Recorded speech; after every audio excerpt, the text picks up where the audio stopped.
நாராயண நாராயண அழுத்தம்னா வை பல்லு கல்டு கீழே வந்து போயிடும். ஏண்டா 6 நாராயணா கோழி கட்டு போட்டு பல்லு வலிக்கிட்டு வந்துருக்கேன்.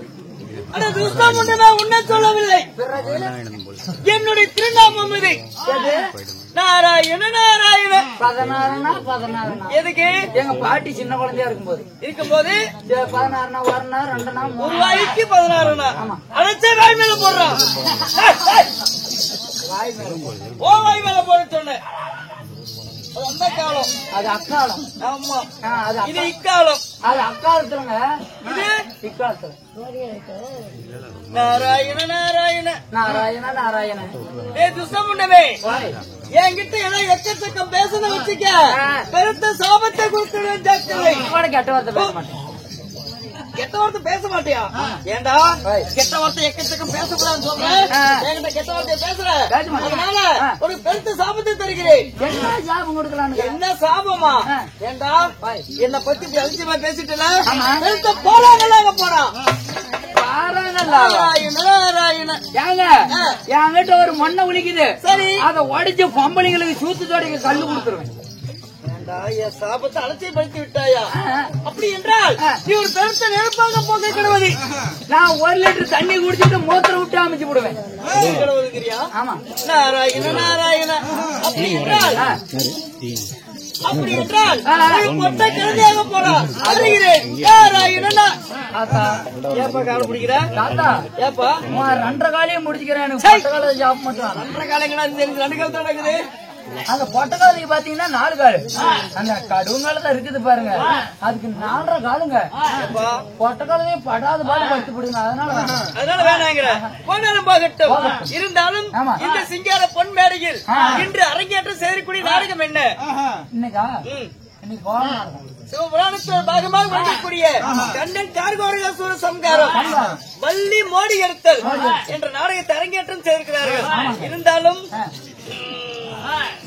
இந்த நாடகத்தின் நாட்டியார் அது மட்டுமல்ல, நமக்காக வருகை தந்திருக்கும் கூடாம்பட்டியை சேர்ந்த எஸ்ஐ சார் அவர்கள், எஸ்ஐ அவர்கள் அவர்கள் வருகை தந்திருக்கிறார்.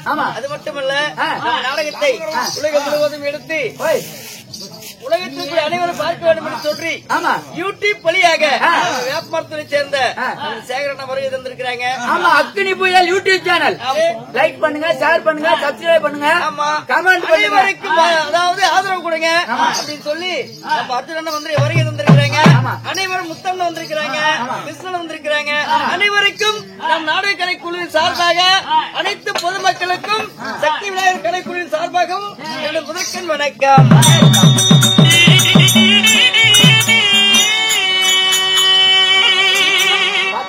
நாடகத்தின் நான் யார், என் பெயர் என்ன அறிக்கை செய்ய வேண்டும் அல்லவா? வேண்டும்.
அவலட்சணம் முடிச்சவனே அவலட்சணம் வந்தது குலதனம் தாங்கிறியா? குலஜானம் தாங்க வந்து வரலீங்க. தலைமலை போடுறோம் தலைமலை போடுறான் இப்படி போடுறான். சொன்னது தப்பு தானே? அப்படி பின்ன என்னது பின்ன பிய்யி என் பேர் நமக்கு தெரிவித்தேனே செவி என்ற காதில் நுழைந்ததா? நுழைவில்லைங்க. அப்படியா? இது சீக்காது இந்த காது கேட்காது. இருக்கட்டும் இருந்தாலும் என் பேர் தான் உங்க பேரோ திருபுவனத்தை ஒரு நொடிக்குள் சுற்றி வரக்கூடிய ஒரு நொடிக்குள்ள சுற்றி வரக்கூடிய ஆடிய கழகம் தன்னை தேடிய செய்யக்கூடிய செய்யக்கூடியதான் தபயோகி நாரதன். பேரோ தபயோகி நாரதன். உண்மைதான். அப்படி நாரதனாக இருந்தாலும் உன்னையும் பெற்றெடுத்தாலே தாய் தந்தை எப்படி பிறந்தாய்? தெரியுமா? எதுக்கு பிறந்தாய்? வேண்டும் அல்லவா? ஆமா. நாராயண நாராயண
இருந்தாலும் என் பேர் தான் தபயோகி நாரதனாக இருப்பினும் என் தாய் தந்தைகள் யாரு? தாயார் யார்? 10 மாதம் 300 நாள் அங்கத்திலே சுமந்து பெற்று எடுத்தாங்களே அம்மா என் தாயோ கல்விக்கு அரசு வழங்கக்கூடிய கலைவாணி சரஸ்வதி. உங்க தாயோ தலைவாணி. அப்ப வச்சுட்டுங்கிறியா? அப்ப வச்சுட்டே இருக்கும். சாபத்தை கொடுத்து விட பாத்துக்கா. கொடுத்துறாதீங்க. கலைவாணி சரஸ்வதி தாய் தந்தையார் பிரம்மதேவன். தந்தையோ பிரம்மதேவன். பிரம்மதேவனுக்கு தந்தையருக்கு என்ன வேலை? என் தந்தையார் செய்யக்கூடிய தொழில நீ காதல கேட்டு வச்சுக்க. இந்த கூத்தாட மாட்டேன். இப்பவே வீட்டு புது குடு குடு குடுக்கணும் வீட்டு வரைக்கும் வருவேன். எதுக்கா? என் தந்தையார் செய்யக்கூடிய தொழில் அப்பேற்பட்ட தொழில். ஏங்க உடனே போய் நான் செய்யணும் பாரு அப்படிம்ப. ஏங்க அப்பேற்பட்ட தொழில் என்ன தொழில்? என் தந்தையார் தாய் வந்து கலைவாணி சரஸ்வதி. நாவில உட்காந்து நீ பேசணும். அப்படி இருக்கு வேலையில் என் தந்தையாருக்கு என்ன வேலை?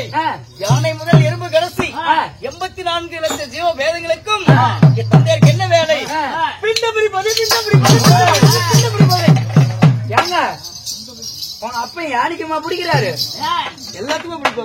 எறும்புக்குமா? எல்லாத்துக்குமே. ஏங்க யானைக்கு கூட கொஞ்சம் பெருசா இருக்கும், எறும்புக்கு எத்தனை உண்டு இருக்கும், அதை போய் பிடிக்கிறாரு. என்னது பிண்டமடா தாயேலி? பிண்டம். உன்னை போல ஒரு மனிதனை உருவாக்குவது உன்னை போல மனிதனை உருவாக்கு உயிருள்ள ஜீவனை படைப்பதே தந்தையின் வேலை. உங்க அப்பாவுக்கு படிக்கிற வேலை. உன்னை படித்ததே தந்தையார் தான். எங்க அப்பா இல்லையா? உங்க அப்பனை படித்தே என் தந்தையார் தான். என் அப்பனை படிச்சது தாத்தேன். உங்க தாத்தனை படித்தே தந்தையார். எல்லாத்தையும். ஆமா, இங்க கிடைக்கல. அனைத்தையும் தந்தையார் தான் படித்தார். கட்டி போட்டு இங்க பாரு, உடம்புல ஒரே காயம் இருக்காது. சரி, எலும்பு ஒவ்வொன்னா உருவி விடுவாங்க தெரிஞ்சுக்க. படைக்க படைக்கல. அப்ப மடிச்சானே எத்தனை வேலையா? கேப்பனே கேட்க மாட்டேனாப்பா? என்னப்பா செய்வ? அப்ப உங்க அப்பா எங்க அம்மாவை கொண்டு வந்து உங்க அப்பா கிட்ட விட்டுட்டு எங்க அப்பனுக்கு என்ன போய் கேட்கணும். எனக்கு தான் தெரியும் என்ன வேலைக்கு போனான்னு பாரு. ஒரு நாள் வெளியே வரச்சா நாங்க இருக்கோட ஆட்டமா வர வைக்கிறோம். உள்ளப்பா திருமணத்தை செய்து இல்லற வாழ்க்கையில் ஈடுபட்டு அனைத்து சடங்குகளை செய்வது தந்தையின் வேலை. அது இன்னாருக்கு இந்த வேலையில் தான் படிக்க வேண்டும் என்று சொல்லி என் தந்தையார் இடதுகையால் நிர்ணயிப்பது தந்தையின் வேலை. தந்தை தான் கையில பிடிக்கிறாரு. கவிச்சு அடிக்காது. என்னத்த கையில பிடிச்சா உங்ககிட்ட பேசிட்டு இருந்தா எதனா பேசிக்கிட்டே இருப்பா. சரி சரி. அப்படி இருக்க வேலையில் பிண்டம் இருக்கக்கூடிய தொழில் தந்தையாக இருப்பினும் அப்படி இருக்க வேலையில் இப்படி தேவனுக்கு பிள்ளையாக பிறந்த நான் ஏன் இப்படி இருக்க வேண்டும்? கையில வேணை அப்படி கேளு. கழுத்தா கொட்டை, கீழே 2 கொட்டை, ஒத்தராஜ கொட்டை இங்க தொங்குது பாரு. இருக்கட்டும் இருக்கட்டும். கீழே 2 கொட்டை, அப்புறம் அது காவி உடை. இப்படி இருக்கக்கூடிய காரணம் என்ன? மேலெல்லாம் ஒத்தராமம். ஏன் இப்படி இருக்க வேண்டும்? அப்படி கேளு. என்ன காரணம்? என்ன பரமானந்தம்.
இருக்கக்கூடிய காரணம் என்ன? என்னங்க காரணம்? எப்படி இருக்கணும்? எப்படி இருக்கணும்?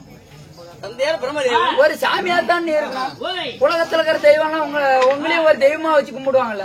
பிரம்மதேவன். அப்படி பிரம்மதேவனுக்கு பிள்ளையாக பிறந்த நீ ஏன் இப்படி இருக்கிறாய்? என்ன காரணம்? என்ன காரணம்? இதை கேட்கின்றாய். ஆமா பாய்.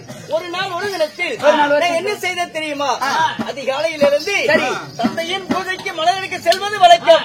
நீங்க நாள்தோறும் நீங்க பூக்கள் எடுக்க போவீங்க. மலரடிக்க செல்வேன். பூக்கள் நான் சொல்றேன் கேளு. மலரடிக்க செல்வேன். அப்படி நாள்தோறும் மலரடிக்க செல்லும் பொழுது ஒரு நாள் ஒரு தினத்தில் என்ன செய்தேன்? அதிகாலையில் எழுந்து சென்றேன்.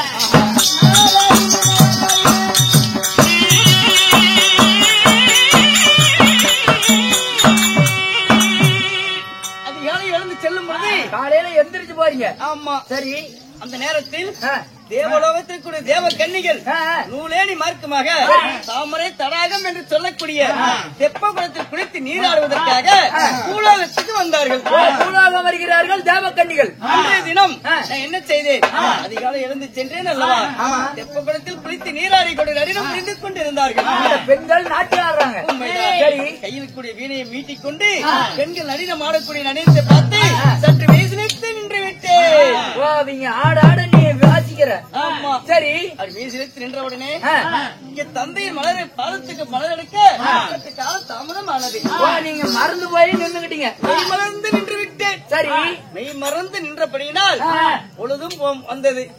சூரியன் உதயமாகிவிட்டார். சரி மொட்டுக்கள் மலர்ந்து விட்டன. மறந்து விட்டது. ஏனென்றால் அதிகாலையில் பறிக்க வேண்டும். மொட்டுக்கள் மலர்வதற்கு முன்பதாக 4 திசைகளுக்கு சென்று பார்த்தேன். வாடிய மலர் தான் கிடைத்தது. வாடிய மலரோடு போனா தந்தையா நமக்கு சாபத்தை கொடுத்து விடுவார். ஆனா இன்னைக்கு அப்படித்தாங்க பண்ணி விட்டேன். என்ன பூத்துக்கு வர்றதுக்கு முன்ன என் பொண்டாட்டி தண்ணி ஊத்திட்டு இருக்க. நான் போய் டக்குன்னு கதவை திறக்க என் பொண்டாட்டி அம்மனத்தோட ஊத்திட்டு இருக்க. நான் அதை பாத்துக்கிட்டே நின்னு போட்டு பாருங்க. பாத்துக்கிட்டு இருக்க. நான் பூத்துக்கு வர லேட் ஆயிடுச்சு. நீ கூத்துக்கு வர லேட் ஆகி இருக்க. ஆமா அப்புறம் அதனாலதான் 9 மணி ஆவணத்துல 7 மணிக்கு வந்திருப்பேன். அப்படி இருக்க வேலையில் என்ன செய்தேன்? தந்தையின் மலருக்கு கால தாமதம் ஆகிவிட்டது. சரி என்று சொல்லி என்ன செய்தேன்? தந்தையிடத்தில் ஏதாவது சொல்லி ஆக வேண்டும் என்று சொல்லி மேல அரண்மனைக்கு சென்றேன்.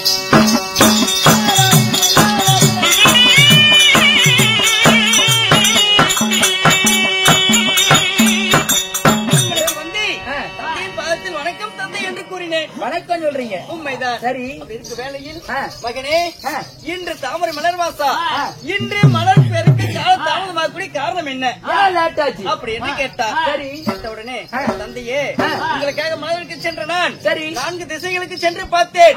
4 திசைகளிலும் வாடிய மலர் தான் கிடைத்தது. 4 திசைகளுக்கு பூக்கள பூ பூக்கள பூ பூக்கள பூக்கள பூக்கள பூக்கள பூக்கள பூ பூக்கவில்லை. பூக்கள பூ அத்தாம்பா பூக்கள பூ மலர்கள் மலரவில்லை என்று சிறியதொரு பொய்யை சொன்னேன். பொய்யை சொன்ன உடனே மகன் சொல்வது மெய்யோ பொய்யோ தெரியவில்லை என்று சொல்லி என் தந்தை என்ன செய்தார்? ஞானத்தால் பார்த்தார். ஞானத்தால் பார்க்கிறார். ஞானக்கண் உண்டு. ஞானத்தால் பார்க்கும் பொழுது மகன் சொல்வது முற்றிலும் பொய். தேவனுக்கு பிள்ளையாக பிறந்த இவன் சின்னஞ்சிறு வயதாக இருக்கும் பொழுதே இவ்வளவு பெரிய பொய்யை பேசுகிறானே. பொய்யை சொல்றானே. வளர்ந்து வாலிபத்தை அடைந்து விட்டால் இவன் என்ன செய்வான்? என்ன செய்வான்? நல்லா சொல்லி இன்று முதல் நீ நாள்தோறும் பொய்யை சொல்ல வேண்டும். எப்படி கலகம் செய்ய வேண்டும் எப்படின்னு சொல்ல முடியாது. ஒவ்வொன்றும் தான் சொல்ல முடியும். அதனால ஒரு நாள்தோறும் பொய்யை சொல்ல வேண்டும். ஒரு கலகத்தை செய்ய வேண்டும். அப்படி கலகத்தை செய்யாவிட்டால் முதுகோ மூட்டை சுமக்கும். சரி கால தூண் போல் வீங்கும். வயிறு வண்ணா தாலி போல் உப்பும். தலையை சுற்று 100 வரைக்கும் சாபம் என்றால் தந்தார். அப்படி சாபத்தை அப்பா கொடுக்கிறாரு. சரி அப்படி சாபத்தை வாங்கி சென்று நான் ஐயோ தந்தையார் சாபத்தை கொடுத்து விட்டாரு என்ன செய்ய வேண்டும் என்று சொல்லி எங்கே சென்றே தெரியுமா?